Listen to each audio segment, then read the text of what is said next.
गोविंद राधे श्री राधे राधे गोविंद गोविंद राधे। सभी लोग बोले, मैया लोग पीछे हैं, सब बोल लो।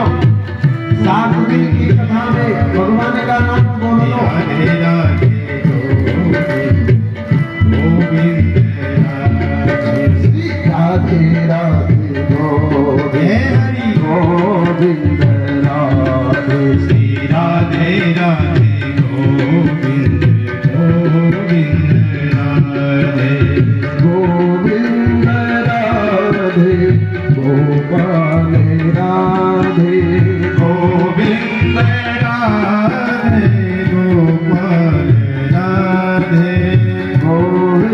गोविंद राधे गोपाल राधे गोविंद राधे गोपाल राधे गोविंद राधे गोपाल राधे राधे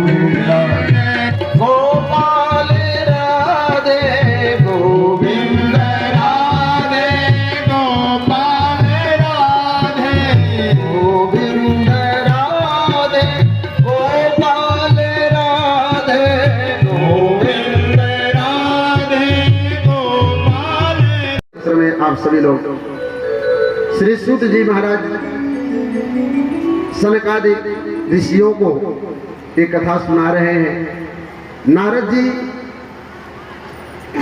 कथा सुन रहे हैं और सनक सनंदन सनातन सनत कुमार की कथा सुना रहे हैं। कौन सी कथा है? देखो, ये ध्यान रखना, ये भागवत महापुराण की जो कथा है, ये कोई ऐसी कथा नहीं है कि आप जब चाहो और सुन करके जब चाहो चले जाए। आप ऐसी अगर कथा सुनेंगे तो कथा का जो उद्देश्य है और कथा का जो फल है कुछ समझ में नहीं आएगा, नहीं प्राप्त हो पाएगा।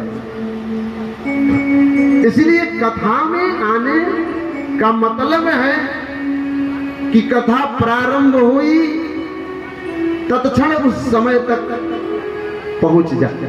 कथा जब विराम करे तब तक रहे, तब तो कथा का आनंद मिल पाता है। थोड़ा सा आवाज ठीक करिए, माइक में मुंह सटाना पड़ रहा है। ये है कथा। कल जो है आप सभी लोग श्रीमद् भागवत महापुराणांतर्गत श्रीमद् भागवत महात्म्य की कथा आप लोग सुन रहे थे। ये भागवत सुनने का फल क्या है, भागवत की महिमा क्या है, और महिमा के विषय में जब हम सब लोग जान लेते हैं तो हमारा मन उसमें लगने लगता है। ये क्या है? ये मन का स्वभाव है, मन का स्वभाव है। जब तक वो अपने लायक विषय वस्तु को नहीं ग्रहण करेगा तब तक वो बैठ नहीं पाएगा। इसलिए मन को मोड़ा जाता है, संसार से थोड़ा सा उसका जो मुख है भगवान की ओर मोड़ा जाता है कि जो संसार में के कारण मुझे दुख हो रहा है, पीड़ा हो रही है। बड़ा सुंदर वाक्य समझाया गोकर्ण जी ने।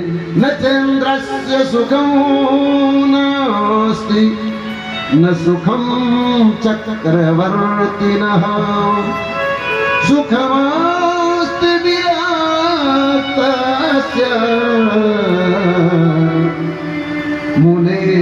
मुनेरेकांत जीविनः। श्री गोकर्ण जी महाराज ने समझाया, न चंद्रस्य सुखम, इंद्रस्य सुखम नास्ति, इंद्र भी सुखी नहीं है। इंद्र कौन है? इंद्र सभी देवताओं के अधिपति मालिक है, लेकिन इंद्र के पास सभी वैभव तो है, सब कुछ है। लेकिन गोकर्ण जी महाराज अपने पिता को समझाते हुए कहते हैं कि न चेन्द्रस्य सुखम नास्ति, इंद्र भी सुखी नहीं है। न सुखम चक्रवर्ती, न राजा भी महाराजा भी सुखी नहीं है। न सुखम चक्रवर्ती, न राजाओं के राजा जो चक्रवर्ती महाराज होते हैं उनके पास भी सुख नहीं है। सुखमस्ति विरक्तस्य मुनिरेकांत जीविनः। गोकर्ण महाराज कहते हैं सुखमस्ति विरक्तस्य, विरक्त के पास सुख। विरक्त जो है, जो विरक्त है वही सुखी है। जो अनुरक्त, जो विरक्त नहीं है, जो विषयों में अनुरक्त है, जो वासनाओं में अनुरक्त है, जो संसार में अनुरक्त है, वो सुखी नहीं रह सकता। बड़ा सुंदर बात, सुखमस्ति विरक्तस्य मुनेरेकांत जीविनः। कहा जो एकांत जीवी, जो एकांत का मतलब होता है एकस्मिन् अंतः, एक में जिसकी बुद्धि लग गई है, और वह एक कौन है? परमात्मा भगवान में जिसकी बुद्धि लग गई है, बस वही सुखी है। बड़ी सुंदर बात बताते, देहे स्थिरांश रुधिरे विमतिं त्यजतुं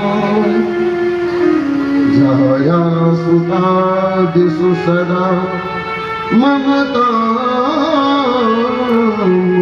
च पश्यानिशं जगदिदं क्षणभङ्गरिष्ठं वैराग्यरागरसिको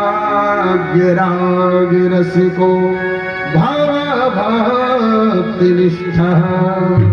श्री गोकर्ण महाराज कहते हैं ये देह में ममता जो है, ध्यान देना, देह स्थिमांस रुधिरे, ये देह का निर्माण कैसे हुआ है?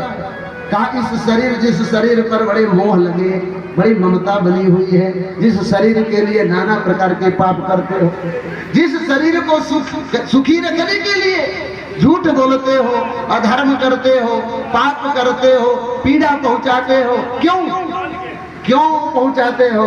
किसी से झूठ क्यों बोलते हो? किसी को दुखित क्यों करते हो? इसलिए ना कि उससे मुझे प्राप्ति हो जाएगी, मुझे सुख होगा। हम दूसरे को दुख इसलिए देते हैं, दुखी करते हैं कि हमें सुख मिल जाएगा। अपने सुख प्राप्ति के लिए हम दूसरे को दुख देते हैं। गोकर्ण महाराज कहते बस यही बात समझना है कि देह स्थिमांस रुधिरे अभिमतिं त्यजतुं। आप अभिमान, अपने देहाभिमान छोड़ दो। मैं शरीर हूं, ये अभिमान आप छोड़ दीजिए। क्यों? क्योंकि जब आप मानोगे कि मैं शरीर हूं, तो उस शरीर के लिए नाना प्रकार का प्रयास करोगे, झूठ बोलोगे, पाप करोगे, अधर्म करोगे, इस शरीर को भरने के लिए, क्योंकि शरीर मेरा है। तो गोकर्ण जी महाराज कहते अभिमतिं त्यजतुं, तुम इस शरीर का अभिमान को छोड़ दो। फिर कहा क्या? जाया सुतादिषु सदा ममतां विमुञ्च। पहले अपना अभिमान छोड़ो कि मैं शरीर हूं,